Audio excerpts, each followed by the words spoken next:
마지막 시간 시작하겠습니다. 저번에 그 대형 박물관에서 만나는 성경의 세계 1차분 했죠. 오늘 이제 2차분인데 거기 내용을 보시면 오늘 했던 내용들의 리뷰 성격의 많은 유물들이 등장합니다. 그래서 좀 빠르게 이렇게 진행을 하겠습니다. 거기 갔더니까 이제 그때 우리 저 네 분의 형제님들이 가서 그 대형 박물관에 런던에 한 일주일 머물면서 여기가 이제 감사하게도 대형 박물관 입장료가 무료예요. 공짜. 그래서 대부분 세계에서 많이 기증받았거나 자기들이 강탈해 온 거기 때문에 돈을 안 받아요. 그래서 이제 거기에 유물들이 잘 돼 있고, 또 하나 감사한 것은 뭐냐면 기독교 국가다 보니까 그 유물이 성경과 성경 어느 구절과 관련이 있는지를 잘 써놨어요. 그래서 그 유물을 보게 되면 성경에 어떤 인물이고 어떤 역사적 사건과 관련이 있구나. 그래서 대형 박물관에 가게 되면 성경이 실제 역사다 하는 것을 부연해서 설명할 필요가 없습니다. 저희가 이제 여기 지금 그리스의 신을 지금 보는데 요 신 이름 아세요? 앞으로도 예쁘고 뒤태도 예쁜 이 신. 아프로디테입니다. 아프로디테. 제가 연구하냐고 고생 많이 했습니다. 이 아프로디테가 굉장히 그 미인의 상징으로 등장하죠. 자, 로마에 갔을 때는 이 아프로디테를 뭐로 이름을 바꾸죠? 비너스 신으로 바꿉니다. 그래서 사랑의 여신으로 이렇게 등장을 하는데, 실제 비너스 신, 이 아프로디테 신을 섬기는 제사 행위는 어떤 행위입니까? 굉장히 성적으로 음란한 행위를 합니다. 그래서 여사제들과의 성적인 관계를 통해서 이 아프로디테 여신, 비너스 여신에게 제사를 드리는 거예요. 그래서 이제 저희가 성병을 뭐라고 하냐면 의학에서 비너리얼 디지즈라고 해요.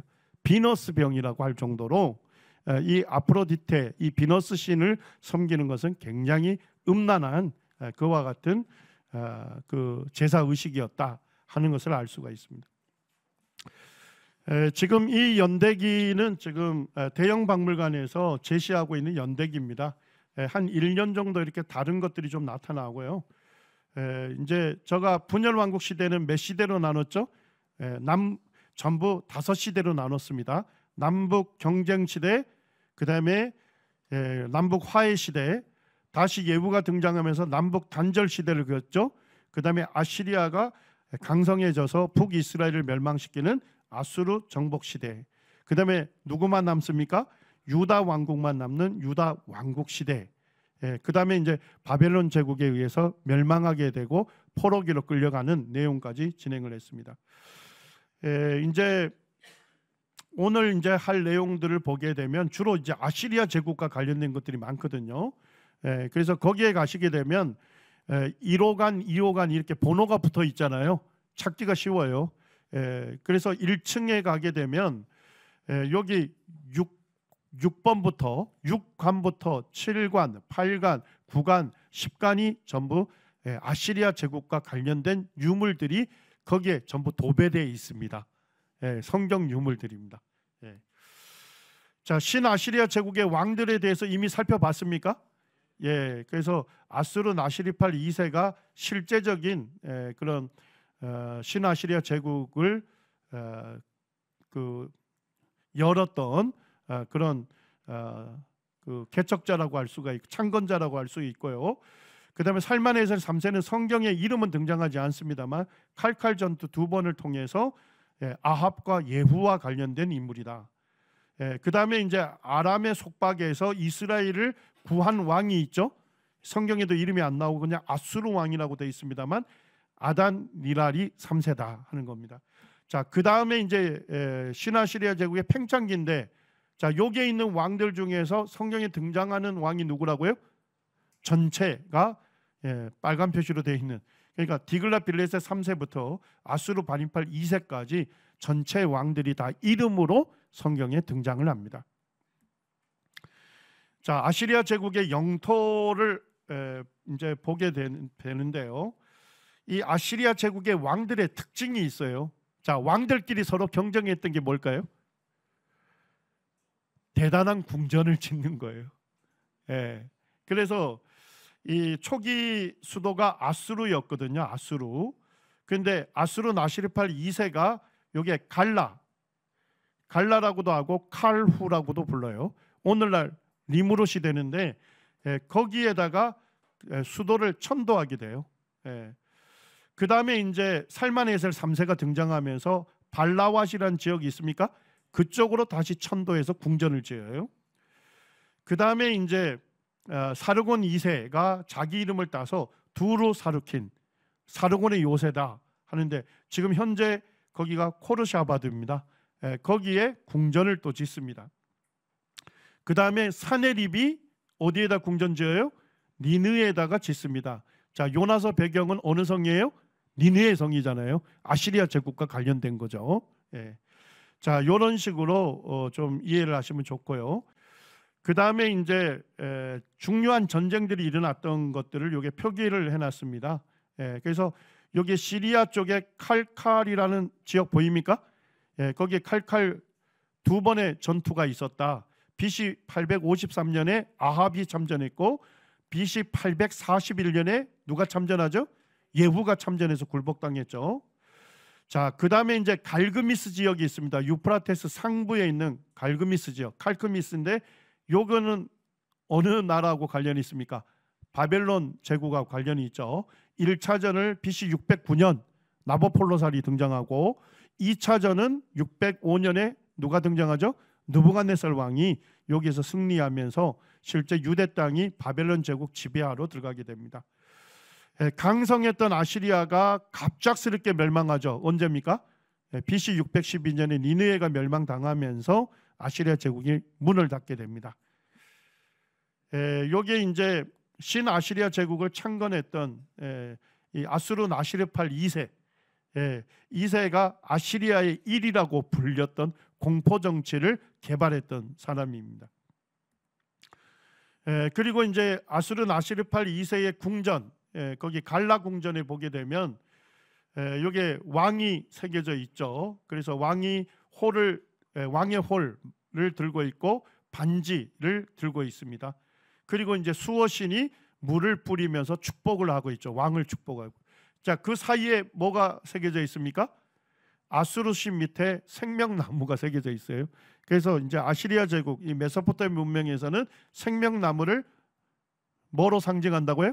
축복과 번영으로 상징을 합니다. 이런 이제 것들이 새겨져 있습니다.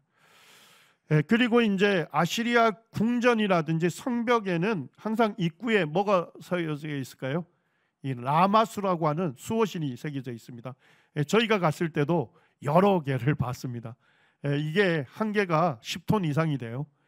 한 돌 10톤 이상 되는 제일 그 무거운 건 50톤이라고 하는데 제일 그 무거운 그런 이 돌들이 한 개 돌을 깎아서 만든 거예요. 자, 머리는 뭘 닮았죠? 사람의 형상, 몸은 사자, 그 다음에 날개는 독수리, 다리는 황소의 그런 형태를 가진 이 성문의 수호자로 받고 악령을 퇴치하는 역할을 한다. 그래서 적이 이렇게 침략하지 못하도록 수호하는 수호신으로 그들은 여겼습니다.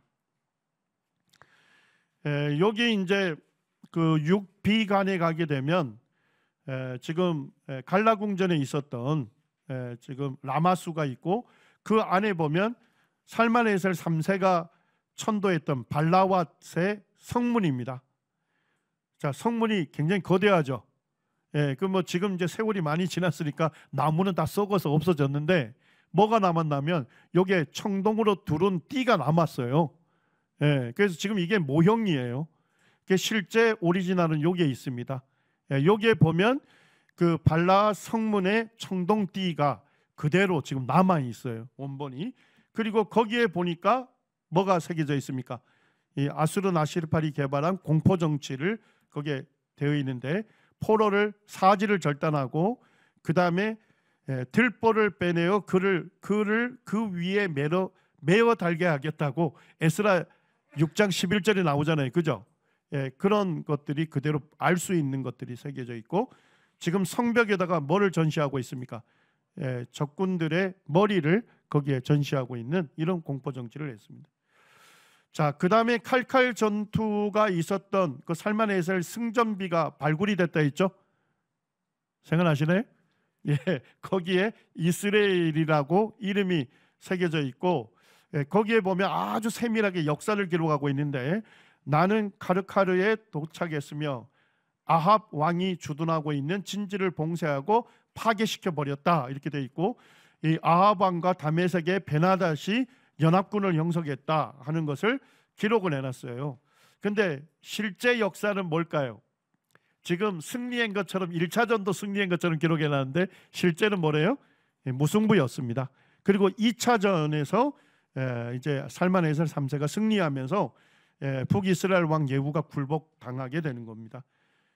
그래서 거기 대형박물관에 가면 검은색 오벨리스크가 있는데, 거기에 지금 누군지 아시겠죠? 오므리 아들 예후가 지금 살만에셀 3세의 코가 땅에 닿을 정도로 그의 발 앞에 굴복하고 있는데, 실제는 오므리 아들이 아니라고 했죠. 그래서 아시리아 제국 사람들은 북이스라엘을 뭐라고 불렀다고요? 베트 오므리, 오므리의 집이라고 불렀다 이 얘기입니다. 오므리 아들이라는 것은 오므리의 계승자인 북이스라엘의 왕 예후를 의미한다는 겁니다. 그리고 이제 아시리아가 점차 강성해지니까 어떻게 해요? 서부 지역, 지금 아람이라든지 지금 이스라엘 유대 쪽으로 지금 정복 전쟁을 나서게 됐어요. 그래서 그걸 저지하기 위해서 서부 연합군이 형성이 됐다고 했죠. 아람 왕 르신, 북이스라엘의 왕 베가가 연합군을 형성했어요. 자, 근데 누구는 참전하지 않았어요? 남유다의 아하스는 친아시리아 정책을 표방을 했습니다. 그렇게 했을 때 이제 지금 뭐 아람과 북이스라엘이 유다 왕국을 쳐들어왔는데, 그때 구한 왕이 누구예요? 디글라필레셋 3세가 와서 지금 아시리아 아람 왕 르신을 죽이고, 그 다음에 북이스라엘 왕 베가를 굴복시키는 그와 같은 역사가 있었습니다. 요게 이제 디글라필레셋 3세의 얼굴이 새겨져 있는 그런 부조가 되겠습니다. 그리고 열왕기하 16장 7절에 실제 이제 아스루 왕 디글라필레셋이 가서 지금 남유다 왕국 아하스를 구원해 준 내용이 거기에 기록이 돼 있죠. 자, 여기에 보니까 디글라필레셋 3세에 의해서 지금 거기에 발 아래 굴복하고 있는 왕이 누구라고요? 북이스라엘의 베가 왕이다 하는 것을 보여주고 있고요. 거기에 보면 이제 두루 사르킨의 그 궁전에 있었던 부조입니다. 사르곤 왕이 지금 아들인 사네립 왕의 영접을 받고 있는 모습이 거기에 새겨져 있습니다. 그리고 10시간에 이제 나오는 쪽에 보게 되면 사르곤 2세가 두루 사르킨이란 지역의 수도를 천거했잖아요. 오늘날 이제 코르사바드 궁전이 되는데요. 거기에 있는 이제 라마수가 되겠습니다. 자, BC 701년에 있었던 사건이 뭡니까? 아시리아의 왕 사네립이 유다 왕국을 침공한 거죠. 히스기야 왕 때. 그게 10비간에 가게 되면 이때 라기스를 정복했던 그와 같은 상세한 전쟁을 묘사하는 부조가 니느의 궁전벽에 있었는데, 그걸 전부 뜯어가지고 다 전시를 하고 있습니다. 그래서 공성병기로 지금 라기스 성을 침공하고 있고, 그 성 안에 유다 군사들이 극렬하게 저항하는 모습들, 그 다음에 투석병이나 궁수들이 지금 공격하고 있고, 그때 사용됐던 투석병이 썼던 돌들, 그 다음에 라기스 성을 할 때 포로를 첫 번째 보면 이제 뾰족한 짱대에 박아서 전시를 하면서 위협을 하고, 실제 이제 사네립 왕이 보좌에 앉아서 지금 앉아 있고, 그 앞에 유대의 포로들이 발가벗긴 채로 지금 이제 처신을 기다리고 있고, 이런 것들이 새겨져 있습니다.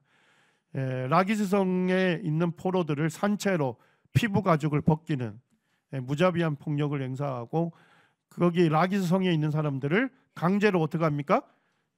이 아시리아 제국 다른 지역으로 강제 이주를 시킵니다. 자, 여기에 보니까 아시리아 병사들이 유다 병사들의 목을 어떻게 합니까?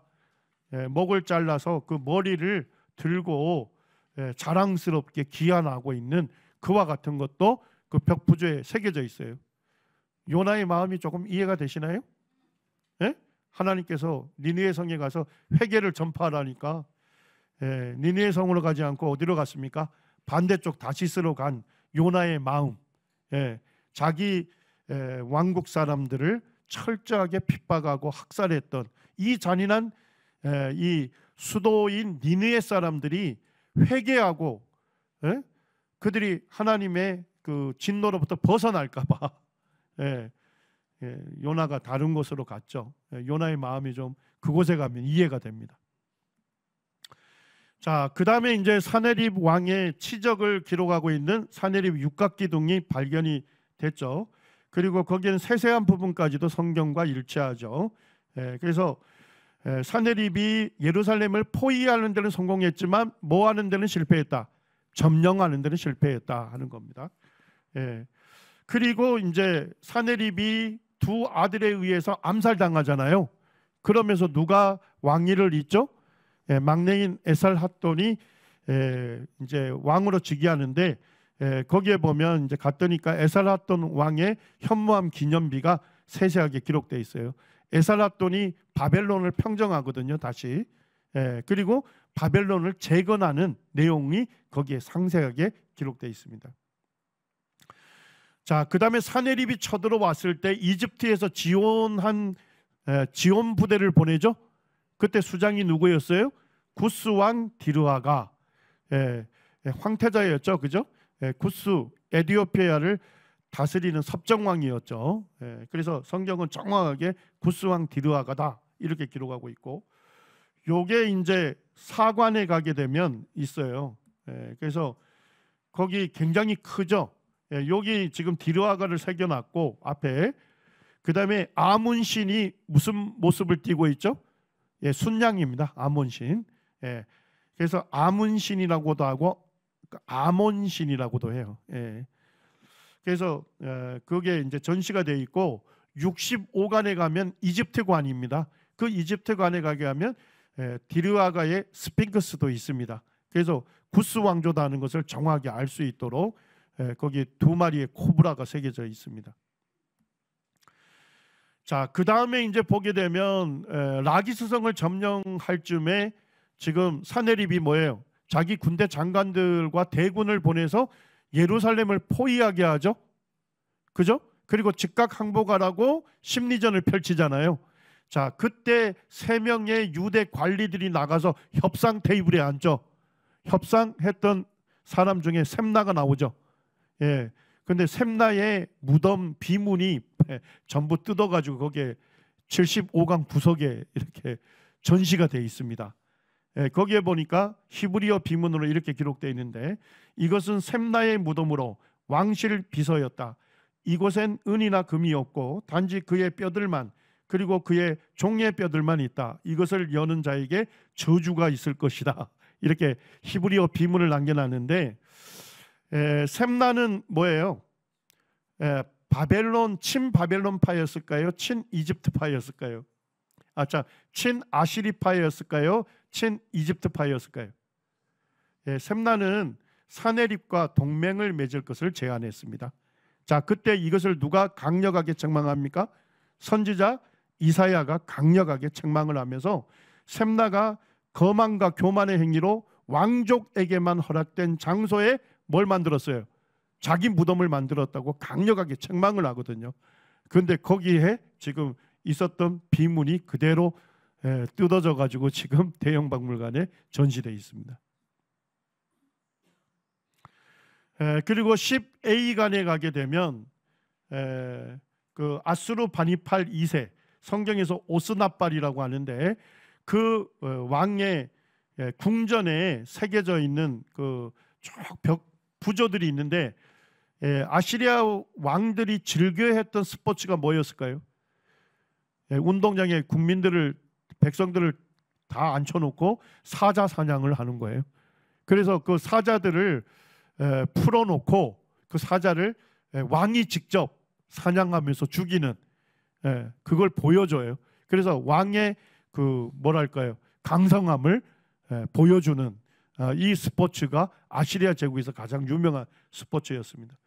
그래서 여기 보니까 아수르 바니팔 2세가 지금 전차 쪽으로 마차 쪽으로 달려드는 그 사자를 지금 칼로 목을 찌르는 이와 같은 장면들이 생생하게 새겨져 있고, 그 다음에 또 이것은 뭡니까? 선체로 이 사자의 목을 한 손으로 잡고 칼로 배를 찌르는 이런 것들이 어디에 새겨져 있었다는 거예요? 왕의 궁전벽에 새겨져 있었다는 거예요. 자, 그러면 뭐예요? 아시리아 제국의 조공을 바치기 위해서 오는 봉신 국가의 관리들이 있을 거 아닙니까? 그들이 궁전벽에 새겨진 이걸 보겠죠. 거기서부터 벌써 위협을 느끼면서 왕을 아련했겠죠. 제가 이제 하나 더 슬라이드를 만들었는데, 거기에 벽의 부조에 보게 되면 사자가 고통스럽게 죽는 그 장면을 아주 생생하게 새겨놨거든요. 자, 그런데 이 아시리아 제국의 상징 동물이 뭘까요? 사자입니다, 실제는. 그래서 그 나훔 2장에 보면 예언을 해놨죠. 니느웨가 공허하였고 황폐하였도다. 주민이 낙담하며 그 무릎이 서로 부딪히며 모든 낯빛이 빛을 잃도다 하면서 내 젊은 사자들을 뭘로 멸할 것이라고요? 칼로 멸할 것이다 라고 했는데, 이 예언대로 메대와 바벨론 연합군에 의해서 니느웨 성이 언제 멸망합니까? BC 612년에 멸망하죠. 그래서 니느웨의 상징인 사자의 멸망, 사실 이 벽의 부조를 보게 되면 이 벽의 부조처럼 이 아시리아 제국이 고통스럽게 종말을 고했다 하는 것을 알 수가 있습니다. 자, 바벨론 제국의 왕들에 대해서 이미 제가 소개를 했죠. 여기 붉은색으로 되어 있는 느부갓네살 왕, 아멜마르둑, 네리, 글리살, 벨살살까지가 성경의 이름으로 등장을 합니다.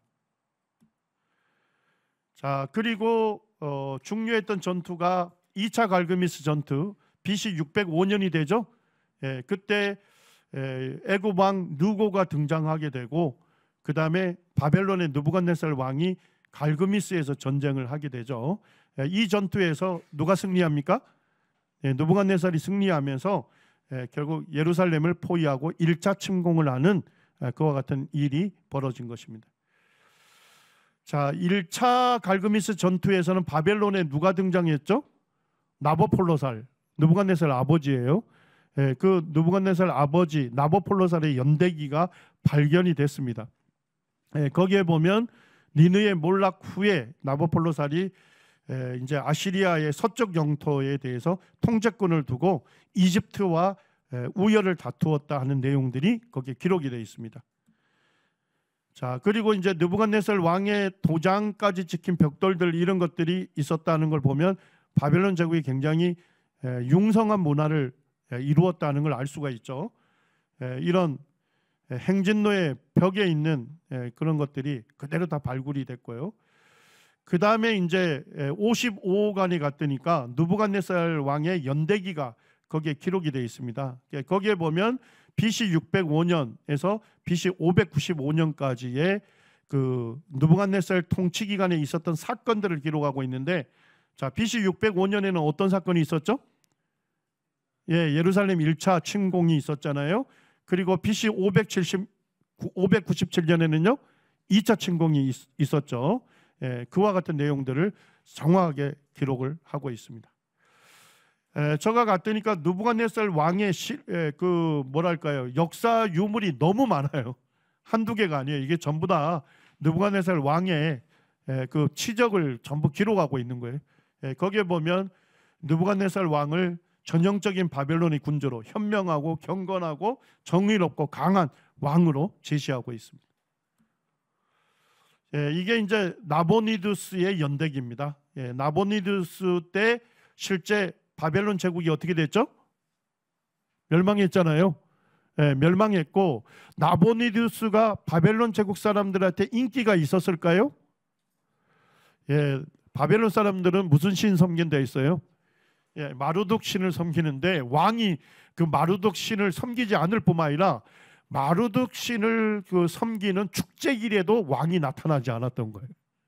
예? 그러니까 바벨론 사람들로부터 미움을 받았어요. 실제 그런 내용들도 거기에 기록이 되어 있습니다. 그래서 나보니두스를 조롱하고 바벨론 제국을 정복했던 오히려 고레스를 찬양하는 내용들이 요 연대기에 기록이 되어 있습니다. 그리고 나보니두스 석비죠. 바벨론 제국의 왕복을 입고 있지만은 뭘 섬겼어요? 신이라고 하는 달신을 섬겼습니다. 그리고 성경에 벨살살 왕이 나오는데 벨살살 이름이 나보니두스 연대기에 등장하면서 그가 누구의 아들임이 밝혀졌습니까? 나보니두스의 아들이다 하는 게 밝혀졌고, 다른 역사의 유물들이 발견되면서 마지막 10년을 공동 통치를 했다 하는 것들을 알게 된 겁니다. 자, 이게 이제 벨살살 왕의 연대기가 쭉 나오면서 다니엘서에 나와 있는 첫째 칠이자, 둘째 칠이자, 셋째 칠이자에 대한 의문이 자연스럽게 풀리게 된 거죠. 거기에 갔더니까 이제 아시리아 제국의 살만에셀 5세가 만든 사자 저울추가 나왔어요. 사자 저울추가 쭉 있는데 이제 무게를 달기 위해서 사용하는 것들이잖아요. 그래서 여기에 보면 라삼의 오벨리스크도 있는데 거기에 보니까 아시리아 사람들이 조공을 받잖아요. 그 조공 받는 걸 이 저울추에다가 조공과 무게를 재는 것, 이런 것들이 거기에 새겨져 있습니다. 그리고 한 문화가 어느 정도 무게인지 거기에 유물이 발견이 됐어요. 여기에 글자가 새겨져 있는데 고대 수메르 왕의 술기라는 왕이 있거든요. 술기 왕이 만들었던 표준에 따라서 지금 한 문화 무게를 만들어서 지금 느부갓네살에게 바친 저울추가 되겠습니다. 자, 그 다음에 이게 이제 바벨론의 한 달란트입니다. 자, 무게 재니까 몇 킬로그램 정도 돼요? 약 30kg 정도가 한 달란트다 하는 걸 알게 된 겁니다. 이런 것들이 쭉 발견되는데 저는 이제 다니엘서 5장 말씀이 생각이 나더라고요. 그때 벽에 손이 드러났죠. 그러면서 글자를 새기는데 이것을 읽을 자가 없었고 해석할 자가 없었잖아요. 다니엘이 읽고 해석해 주죠. 메네 데겔 우바르신 이렇게 이걸 읽어주고 해석을 합니다. 근데 데겔은 왕을 저울에 달아보니 뭐가 보였다? 부족함이 보였다. 하나님의 의에 미달되는 사람이었다는 거예요. 그래서 심판을 당했다는 건데 저가 더 살펴봤더니까 메네는 문화를 뜻하는 단어입니다. 메네. 자, 데겔은 뭐예요? 세켈을 뜻하는 단어입니다. 세겔. 그 다음에 우 바르신, 우는 엔드라는 뜻입니다. 접속사입니다. 그래서 페레스 이렇게 되는데 그거는 반쪽을 얘기합니다. 반세계를 얘기하는 거예요. 자, 그러면 뭐예요? 데겔, 메네 데겔 우르바신 하면 뭐예요? 한문화, 그 다음에 한문화, 세겔, 그 다음에 반세겔이 되는 거죠. 무게가 점점 어떻게 돼요? 줄어들잖아요. 그래서 하나님의 저울에 달릴 때 벨살살을 달아볼 때 너무 가벼운 것으로 드러났다. 하나님의 의의 기준에 미치지 못했다. 그래서 하나님의 심판을 당할 것이라고 예언한 것입니다. 렘브란트의 그 그림인데 감사하게도 런던에 가서 이 박물관에서 직접 이 렘브란트 그림을 보게 됐어요. 거기서 사진 찍은 걸로 지금 PPT를 한번 만들어 봤습니다. 페르시아 제국 이제 우리 아직 안 들어갔죠. 3차에 들어갈 텐데요. 거기에 이제 페르시아의 고레스 대왕 다리우스 1세, 크세르크세스 1세. 자, 크세르크세스를 성경은 뭐라고 하죠? 아하수에로라고 합니다. 그러니까 히브리어 발음으로 할 때는 아하수에로, 그리스 발음으로 할 때는 크세르크세스, 동일한 인물입니다. 그 다음에 아닥사스다 1세까지 어디에 등장해요? 그 이름들이 전부 성경에 등장합니다. 이 이 대형 박물관에서 가장 중요한 유물 중에 하나라고 꼽는 것이 뭘까요? 고레스의 원통 비문입니다. 요겁니다. 길이가 한 22.5cm 정도 되는 거예요. 우리가 이제 뭐 주석서나 이런데 책들을 보게 되면 고레스의 실린더가 굉장히 크게 나와 있거든요. 근데 22cm밖에 안 되는 거예요. 그래서 이제 송영길 형제님과 함께 쫙 해서 비교 분석할 수 있도록 제가 제시를 했습니다. 이게 이제 52관에 있는데 이게 왜 대형 박물관에서 가장 유명한 유물 중에 하나일까요? 이사야 44장에 보면 예언되어 있습니다. 고레스를 예언했어요. 태어나지도 않았는데 하나님께서 선지자 이사야를 통해서 고레스라는 이름을 얘기하면서 고레스가 하나님이 기뻐하시는 두 가지 일을 한다고 예언되어 있습니다. 첫째는 뭡니까? 예루살렘 성을 중건하는데 그를 사용하겠다. 두 번째는요, 하나님의 성전에 기초를 놓는데 그를 사용하겠다. 이렇게 얘기해요. 45장으로 가게 되면 예언이 이어지죠. 거기에서 45장에서 뭘 예언합니까? 하나님의 백성을 아무런 대가도 받지 않고 풀어줄 것이다. 그래서 이 고레스라는 왕이 등장을 해서 대제국을 이룰 거고, 하나님의 백성인 유다 백성들을 아무런 대가, 돈도 받지 않고 그들을 풀어줄 것이다. 이렇게 예언되어 있는데, 이게 이제 발굴이 되면서 이 예언이 역사적으로 어떻게 됐다는 게 밝혀졌습니까? 성취됐다는 게 밝혀졌죠. 여기에 보게 되면 이제 메데와 페르시아의 왕 고레스의 법령이다. 바벨론의 포로를 석방하고 그들의 성전 재건을 뭐라고요? 지원하라는 내용이 거기에 새겨져 있는 것입니다. 자, 그 다음에 에스라 1장에도 동일한 말씀이 나와 있죠. 페르시아 왕 고레스 원년에 여호와께서 하신 말씀을 이루려고 뭐를 내리십니까? 조서를 내리죠. 그 조서의 내용이 뭐였습니까? 예루살렘의 성전을 건축하라. 이 조서에 의해서 유대인들이 어떻게 된 거예요? 풀려나게 된 거죠. 그리고 예루살렘으로 돌아왔지 않습니까? 돌아와서 첫 번째 한 일이 뭡니까? 성전의 기초를 놓았죠. 그래서 이 고레스 조서에 의해서 포로들이 귀환하고 첫 번째 한 것이 성전의 기초를 낳았는데, 성경은 정확하게 예언하고 있습니다. 성전의 기초를 세움이 되리라 하는 인물이다. 이렇게 얘기해서 구체적으로 이 예언이 성취가 된 겁니다.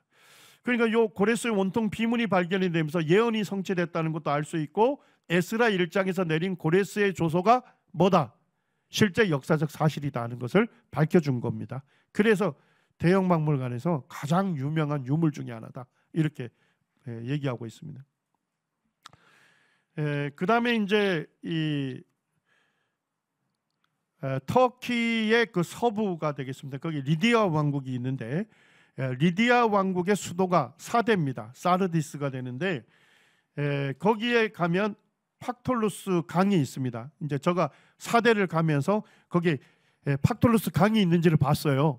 근데 저번에 이제 방문할 때 그때 비가 많이 왔죠. 비가 많이 오면서 그 길이 질퍽거리더라고요. 사대로 가는데. 근데 옆에서 막 엄청난 물들이 흘러가는 거예요. 팍토르스 강입니다. 거기에 뭐가 많이 나왔습니까? 사금, 채취가 많이 됐어요. 그래서 그 리디아 왕국의 마지막 왕이 크로이소스 왕인데, 고대에서는 제일 부자를 누구 얘기한 거예요? 크로이소스를 얘기한 겁니다. 우리나라 제일 부자하면 돈병철 회장을 얘기하는데, 고대 왕국에서는 크로이소스를 얘기했습니다. 얼마나 금을 많이 채취했는지 화폐를 뭐로 만들었어요? 최초의 금화를 만들었습니다. 이게 이제 리디아 왕국에서 만든 금 동전이에요. 이렇게 굉장히 그 부자인 리디아 왕국. 자, 이 리디아 왕국을 누가 정복했을까요? 고레스가 정복하게 됩니다. 그런데 이사야 55장 예언에 보게 되면 하나님께서 감추인 보화와 재물을 고레스에게 주겠다고 예언해요. 그 예언대로 고레스가 어디를 정복해요? 리디아 왕국을 정복했죠. 자, 그러니까 크로이소스에게 있었던 모든 금은 보화가 어디로 들어가요? 고레스 왕에게로 들어가게 된 겁니다. 그래서 고레스 왕이 유다인들에게 너희들이 기한해서 성전을 지으라고 하고 부족하면 뭐까지 주겠다? 돈까지, 재정까지 지원해 주겠다 한 거예요. 그러니까 고레스가 엄청난 돈이 있었기 때문에 그와 같은 것이 가능했던 겁니다. 그 다음에 이제 거기에 가게 되면 그 다리우스 1세, 자, 다리우스 1세, 성경에 다리오 왕이 나오죠. 자, 다리오 왕이 어떤 부분에서 굉장히 중요합니까? 예, 그렇죠. 이 성전을 기초만 놓고 사실은 진행이 되지 않았잖아요. 그걸 재개하도록 조서를 내린 사람이 다리오입니다. 그리고 다리오 왕 때 성전이 건축이 돼요. BC 516년에 성전이 건축이 돼서 하나님께 봉헌이 됩니다. 이 다리우스 1세가 건설했던 궁전이 페르세폴리스에 있는데 거기에 궁전에 있는 거기에 있는 모든 그 부조들이 다 지금 뜯어와서 거기 대형 박물관에 전시되어 있습니다. 거기에 보면 자, 성경에서 보니까 바사 제국이라고 나옵니까? 아니면 메데 바사 제국이라고 나옵니까? 항상 메데 페르시아 제국으로 나옵니다. 거기에 보게 되면 금방 알 수 있어요. 여기에 각진 기둥을 갖고 있는 게 바사 갈리입니다. 페르시아. 그리고 둥근 모자를 쓴 거는 메데인입니다. 그래서 거기에 보면 메데 페르시아 연합국가라는 걸 금방 알 수 있도록 유물들이 다 새겨져 있어요. 그리고 이제 여기 꽃갈 모자를 쓴 사람들이 리디아 왕국 사람들인데 지금 이제 조공을 바치기 위해서 오는데 조공을 바치기 위해서 오는 리디아의 그 관리들을 누가 지금 인도하고 있습니까? 메데 사람이 지금 인도하고 있는 거예요. 그런 것들을 보면 메데 페르시아 제국이 맞다 하는 걸 알 수가 있고, 리디아 하면 저 사도 바울과 관련돼서 어떤 자매님이 생각나죠? 루디아. 루디아가 리디아에서 온 겁니다. 그래서 이제 성경 교사들은 아마도 루디아가 실제 이름이 아니라 전주댁, 남원댁 하듯이 아마도 리디아에서 시집온 리디아 댁일 것이다. 이렇게 얘기하는 분들도 계셔요. 실제 이제 성경에서는 그대로 보면 실제 역사에서 보면 바벨론 제국을 정복한 것이 메데라고 안 하죠. 뭐라고 얘기하죠? 메데와 바사 연합제국의 고레스 왕이 정복했다고 역사에서 밝히고 있고, 고고학적 유물도 메데 페르시아가 연합국가다 하는 걸 보여주고 있죠. 다니엘서 5장에서도 보면 메데와 바사 사람에게 이제 바벨론 제국을 넘겨주겠다고 약속하고 계시고, 다니엘서 6장 8절에 보게 되니까 메데 바사의 고치지 아니한 규례로 나오죠. 그 다음에 8장에 가게 되면 거기에도 메데 바사 제국을 순양으로 표현해요. 자, 순양이 몇 뿔을 갖고 있대요? 2뿔을 갖고 있다고 나오죠. 한 뿔은 메데, 한 뿔은 바사. 하나의 개체로 얘기합니다. 하나의 국가로 얘기합니다. 그래서 지금 이제 역사에서 나온 유물들하고 성경의 기록이 정확하게 일치한다. 메데 페르시아 연합국가로 역사적으로도 존재했고 성경에도 그렇게 기록되어 있는 겁니다. 자, 다리우스 왕의 도장도 대형 박물관에 있는데 아마도 성전공사 재개하라고 조서 내릴 때 이 도장을 찍었을지도 모르겠죠. 그럴 만한 도장이 있고요. 그 다음에 이제 다리우스 1세 때는 이집트까지 사실은 그 페르시아 제국, 메데 페르시아 제국의 통치를 받았거든요. 지금 이제 뭐가 발견이 됐냐면 지금 여기에 있는 이 파라오의 복장을 입고 있는 게 다리우스 1세입니다. 다리오 왕이 이집트의 파라오의 복장을 입고 이집트 사람들이 섬기는 이 아누비스라고 하는 그 신에게 제물을 바치는 그와 같은 형상도 기록이 되어 있습니다. 대형 박물관에 갔을 때 보니까 크세르크세스 왕, 성경에 누구라고요? 아하수에로 왕의 그 초상이 그대로 새겨져 있는 것들이 굉장히 큰 이게 유물인데요. 이걸 그대로 뜯어가지고 거기에 전시해 두고 있습니다. 그 다음에 이제 수상궁에 있는 궁수들, 실제 사람의 크기만큼 되는 그 타일들이 거기에 쭉 있어요. 사실 이 수상성에 있는 이런 궁수들을 누가 직접 봤을까요? 성경 인물 중에 에스더가 봤을 가능성이 높죠. 수산성에 에스더가 있었잖아요. 그리고 에스더는 누구의 왕비였습니까? 아하수에로의 왕비였고 수산성에 거하고 있었기 때문에 이런 궁수들을 직접 봤을 겁니다. 그리고 이제 에스더서에 보게 되면 아하수에로 왕이 잔치를 베풀었는데 며칠 동안 베풀었다고요? 180일 동안 베풀었다 이렇게 돼 있고 그의 영화로운 나라의 부함과 위엄의 혁혁함을 나타냈다 이렇게 돼 있고 되어 있는데 실제 이제 아하수에로 왕의 역사도 아주 상세하게 잘 기록이 되어 있습니다. 자, 아하수에로 왕을 배경으로 영화를 찍었는데 그 영화 이름이 뭐죠? 300이라는 영화 아십니까? 그게 이제 다리우스가 어딜 침공한 겁니까? 그리스를 침공해서 사실은 살라미스 해전에서 패하게 되죠. 그것이 이제 그대로 이와 같은 역사에 기록이 되어 있습니다. 그리고 이제 이때 잔치를 벌릴 때 뭐예요? 술을 어디에다 따랐다고요? 금잔에다 따랐다는데 실제 페르시아 제국의 이런 유물들을 보게 되면 이 술을 따르는 금잔들이 많이 이런 것들이 많이 이제 발견이 되고 페르시아 제국이 굉장히 부유한 제국이었다 하는 것을 알려주고 있습니다.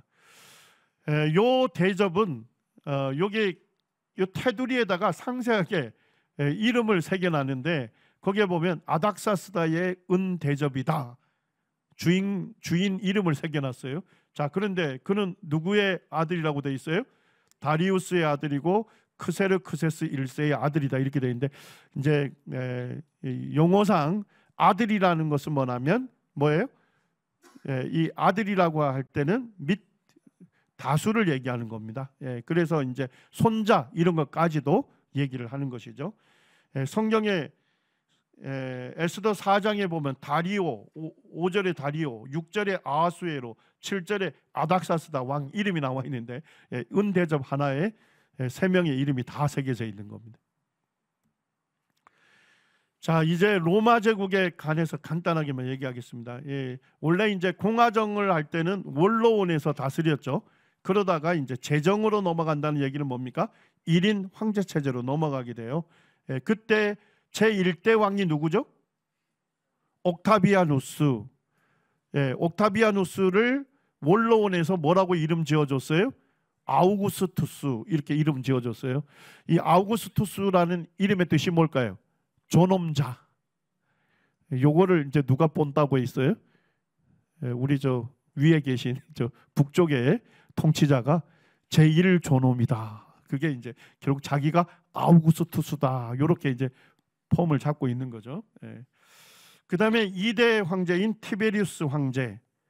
자, 그 다음에 3대 황제가 가이우스라고도 하고 칼리쿨라라고 하고 4대 황제가 클라우디우스, 5대 황제가 네로입니다. 자, 성경에 등장하는 황제가 누굴까요? 이름이 등장하는. 자, 옥타비아누스를 아우구스투스라고 되어 있죠. 우리 이제 성경 음력에서는 아구스도 이렇게 되어 있죠.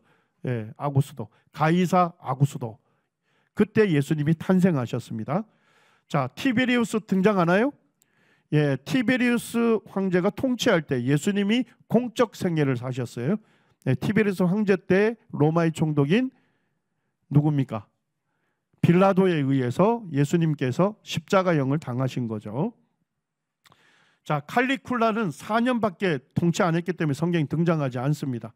그리고 클라우디우스가 나오죠. 클라우디오 황제 이렇게 해서 등장을 합니다. 그때가 이제 사도 바울과 관련되어 있던 황제가 되겠습니다. 여기가 이제 율리우스 카이사르의 동전이 이렇게 발견이 되는데요. 1차 3두 정치, 3명이 정치를 하다가 카이사르 1인으로 통치 실험을 하다가 BC 44년에 브루투스에 의해서 카이사르가 암살당하죠.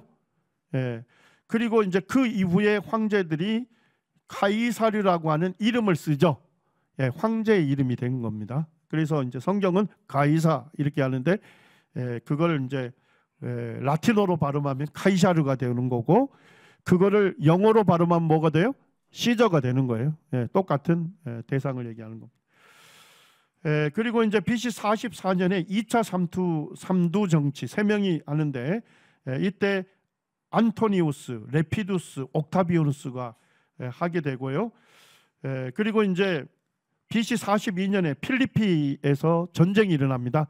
필리피가 어디일까요? 성경 빌립보를 얘기하는 겁니다. 거기에서 이제 이 율리우스 카이사르를 살해했던 블루투스와 카시우스 한 팀하고, 그 다음에 옥타비아누스하고 안토니우스가 한 팀이 돼서 전쟁을 합니다. 자, 이때 누가 승리합니까? 옥타비아누스하고 안토니우스가 승리하게 돼요. 자, 그런데 두 명의 우승자가 있을 수는 없지 않습니까? 한 명을 다시 가린 것이 BC 31년에 악티움 해전이 있습니다. 이때 옥타비아누스하고 한 팀이 등장하고, 안토니우스가 뭐예요? 이집트의 여왕인 클레오파트라하고 연인 사이였죠. 그래서 둘이 연인 간의 한 팀이 돼서 싸웠는데 누가 승리합니까? 옥타비아누스가 승리하면서 로마의 초대 황제가 되게 됩니다. 여기 이제 갔더니까 옥타비우스의 그 머리 그런 상도 그대로 발굴이 돼서 있고요.